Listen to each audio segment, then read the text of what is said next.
उष्ण कटिबंधीय सदाबहार वनों के बाद में अब हम बात करते हैं आगे उष्ण कटिबंधीय पर्णपाती वन।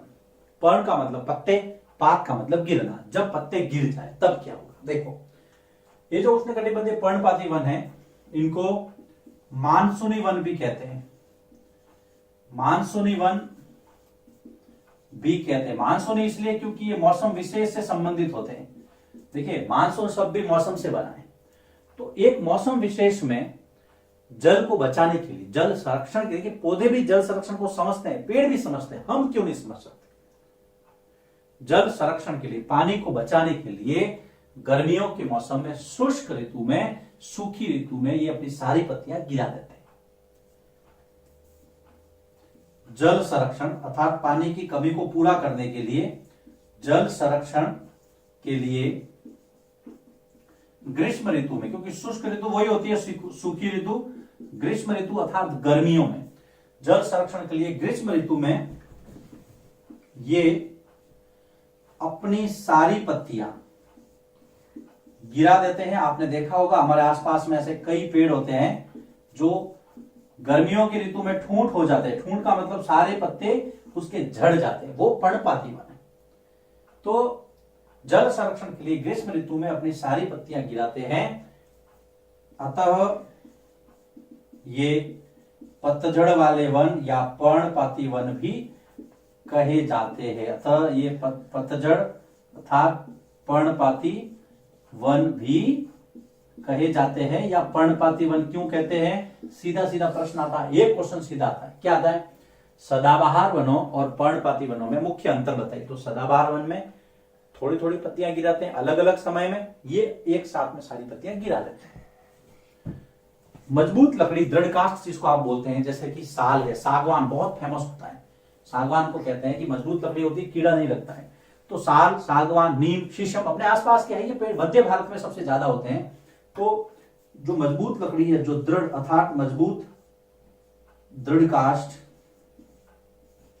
जैसे साल जो सलीमा ने सबसे पहले देखे थे, सागवान के पेड़, साल, सागवान, जैसे कि नीम, शीशम, ये इसके एग्जाम्पल हैं। ये आपको ध्यान में रखना है। पर्णपाती वन, उष्ण कटिबंधीय क्षेत्रों के अंदर जो पर्णपाती वन है वो भारत में, उत्तरी ऑस्ट्रेलिया में, मध्य अमेरिका में, ये जो जगह है जहां पर ये ज्यादा पाए जाते हैं। भारत, ये भी ध्यान रखना, आपको नोट बनाते रहना है, नोट्स करते रहना है। उत्तरी ऑस्ट्रेलिया, नॉर्थ ऑस्ट्रेलिया, ऑस्ट्रेलिया महाद्वीप के उत्तर में, आपको एटलस आपके पास होनी चाहिए और सातों महाद्वीपों की लोकेशन आपको पता होनी चाहिए। ये 6 का मामला है कि छठी क्लास में आपको ये सीखा है तो अच्छी बात, नहीं सीखा तो भी प्रैक्टिस कर सकते हैं। सातों खंड जिसको आप कंटिनेंट या महाद्वीप जिसको आप बोलते हैं, उत्तरी ऑस्ट्रेलिया, मध्य अमेरिका, मध्य अमेरिका, यहां पर ये ज्यादा पाए जाते हैं। कुछ प्राणी भी हैं इसके अंदर रहने वाले, बाघ, शेर, हाथी, गोल्डन लंगूर, बंदर आदि। इनके भी नाम आपको जरूर नोट करने हैं, कई बार प्रश्न पूछ सकते हैं। मुख्य प्राणी बताइए।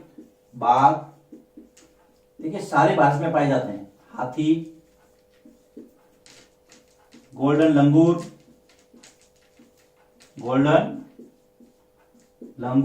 बंदर आदि, ये सारे के सारे इससे संबंधित प्राणी हैं। अब आप आगे बढ़ते हैं।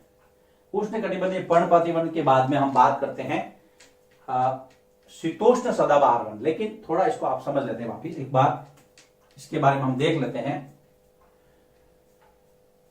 उष्ण कटिबंधीय पर्णपाती वनों को मानसूनी वन भी कहते हैं क्योंकि ये मौसम विशेष से संबंधित है। जल की कमी को पूरा करने के लिए गर्मियों की ऋतु में अपनी सारी पत्तियां गिरा देते हैं, इसलिए इनको पतझड़ वाले वन भी कहते हैं। उदाहरण के लिए साल, सागवान, नीम, शीशम, ये सब मजबूत लकड़ी वाले दृढ़ काष्ठ हैं। फिर ये कुछ जगह, देश और महाद्वीप हैं। फिर ये प्राणी हैं, नोट करना है आपको। अब हम बात करते हैं अगला तीसरा बिंदु, शीतोष्ण सदाबहार वन। शीतोष्ण, जहां पर न ज्यादा गर्मी है न ज्यादा सर्दी है, वहां पर जो सदाबहार वन है वो कैसे है? शीतोष्ण सदाबहार वन। सदाबहार तो मतलब आप समझते ही हैं, लेकिन उष्ण कटिबंधीय नहीं, शीतोष्ण इलाकों में जो मध्य अक्षांशीय क्षेत्र है, याद रखना। अब देखिए थोड़ा ज्योग्राफिकल टर्म्स आ रही है। मध्य अक्षांश। आपको पता है अक्षांश जो हमने पढ़े थे 6 क्लास में, उसमें 3 प्रकार के जो है वो अक्षांशीय क्षेत्र है। ध्यान रखना, मैं आपको देखो सिंपल सा बता रहा हूं। ये इक्वेटर है, 0 डिग्री है, तो ये तो हो गया बीच वाला इलाका, 30 डिग्री तक समझ लीजिए आप, ऊपर और नीचे। और उसके बाद में ये जो मध्य अक्षांशीय क्षेत्र है 30 से लगा के 60 तक, यहां पर ये शीतोष्ण वाले पाए जाते हैं। यहां पर तो उष्णकटिबंधीय थे पहले हमने देखा था, लेकिन शीतोष्ण कहाँ है, ये वाला जो मैं अभी एरिया ये रेखांकित कर रहा हूं, ये यहां पर ये पेड़ पाए जाते हैं शीतोष्ण। न ज्यादा गर्मी है यहां पर, न ज्यादा सर्दी है, ये वाले शीतोष्ण है। ये दोनों जो क्षेत्र है ना, ये शीतोष्ण है, याद रखना। चलिए, तो मध्य अक्षांशों के तटीय प्रदेश, जो तटीय इलाके हैं, पूर्वी तटीय मध्य अक्षांश के तटीय प्रदेश जो कोस्टल एरिया है, फिर उसके बाद में पूर्वी तटीय प्रदेश, पूर्वी तटीय प्रदेश, पूर्वी तटीय प्रदेश, पूर्व दिशा में इनके यहां पर जो भी रीजन स्थित है उसके पूर्वी तटीय प्रदेश, जैसे दक्षिण पूर्वी अमेरिका, याद रखना। दक्षिण पूर्व अमेरिका की स्थिति आपको पता होना चाहिए। यहां पर नॉर्थ अमेरिका की बात हो रही है, दक्षिण अमेरिका नहीं है ना। दक्षिण पूर्व अमेरिका, दक्षिण पूर्व ब्राजील, ये आप दक्षिण अमेरिका में, क्योंकि वो ब्राजील जो है वो दक्षिण अमेरिका का देश है। तो दक्षिण पूर्व ब्राजील, ब्राजील की स्थिति पहले हमने देखी थी जब हमने पता किया था दक्षिण पूर्व ब्राजील। उसके बाद में दक्षिणी चीन, दक्षिण चीन।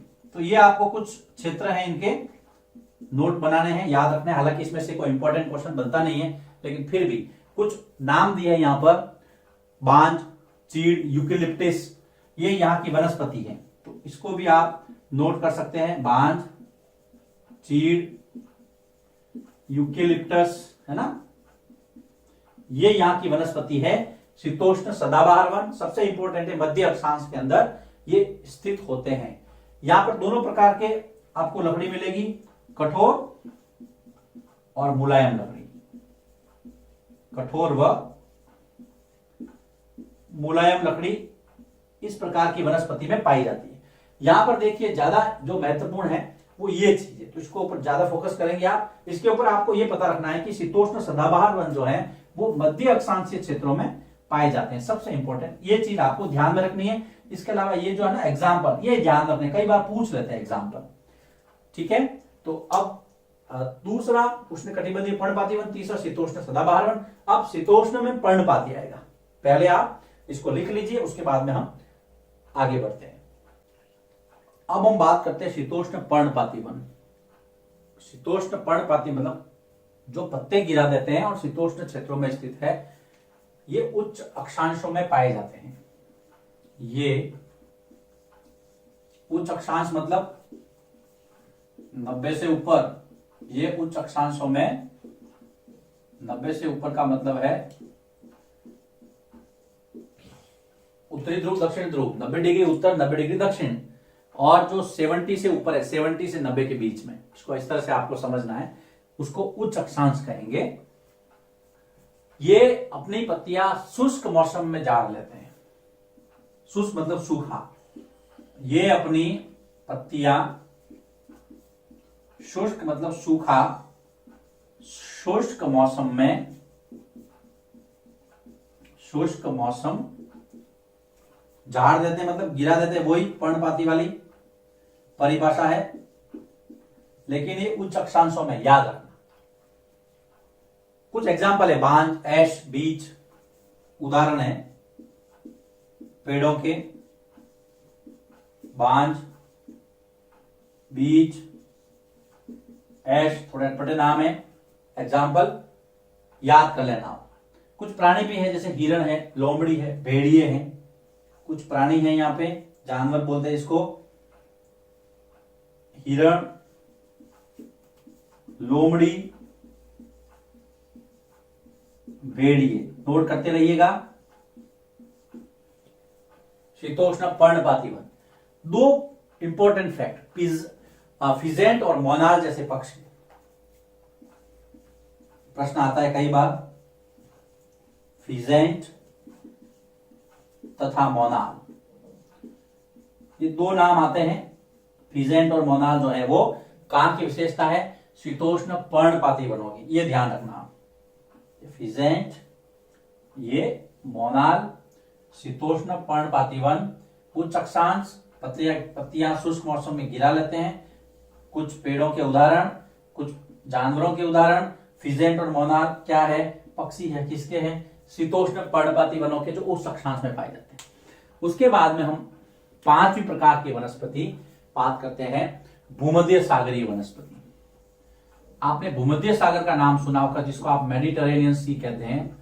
भूमध्य सागरीय, याद रखना, भूमध्य सागरीय वनस्पति। पहले तो आपको भूमध्य सागर है कहां, वो आपको लोकेशन पता रखनी है। तो आपने जो आपके ये अफ्रीका महाद्वीप है, याद रखना, इस तरह से ये इसका डायग्राम बनता है अफ्रीका का। अफ्रीका के जो ऊपर की जो लोकेशन है, यहां पर है भूमध्य सागर, याद रखना। यहां पर भूमध्य सागर है, आपके पास एटलस होना चाहिए।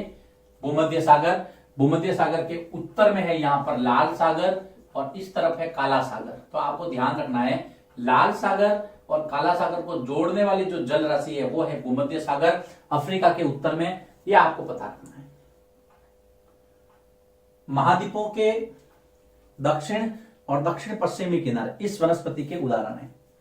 ये वनस्पति कहां कहां पाई जाती है? जो भी महाद्वीप है, महाद्वीपों के दक्षिण तथा दक्षिण पश्चिम किनारे, याद रखना। उसके अलावा जो 3 महाद्वीप हैं, यूरोप, एशिया और अफ्रीका के, वे क्षेत्र जो भूमध्य सागर के समीप स्थित हैं, याद रखना। एशिया, अफ्रीका तथा यूरोप के भूमध्य सागर के समीप स्थित, के भूमध्य सागर के समीप स्थित क्षेत्रों में ये वनस्पति पाई जाती है। पूछ ले तो आपको सिंपल सा इसका जवाब देना है। उसके अलावा कुछ इसकी विशेषता की बात करते हैं। गर्मियों में यहां का जो मौसम है वो गर्म, शुष्क, सूखा होता है। यहां की जो गर्मियां होती हैं वो गर्म तथा शुष्क होती है। लेकिन अगर हम सर्दियों की बात करें, याद रखना, शीत ऋतु यहां पर वर्षा वाली होती है। सर्दियों में यहां पे हल्की वर्षा होती है, मृदु वर्षा बोलते हैं, याद रखना।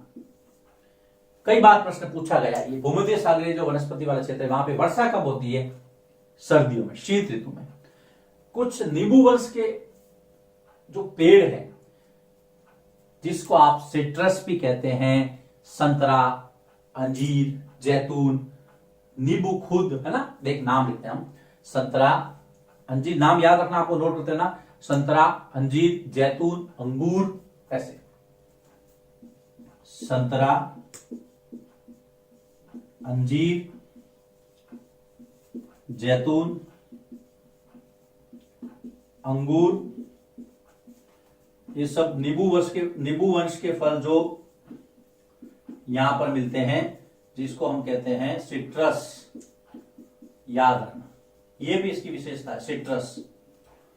ये भी एग्जाम में कई बार पूछते हैं कि यहां पर किस प्रकार की वनस्पति ज्यादा है, तो आपको पता रखना है। अब हम कुछ फैक्ट्स ले लेते हैं। भूमध्य सागरीय वृक्ष जो हैं, शुष्क ग्रीष्म ऋतु में स्वयं को ढाल लेते हैं। ढालना का मतलब अनुकूल, जिसको आप एडेप्टेशन कहते हैं।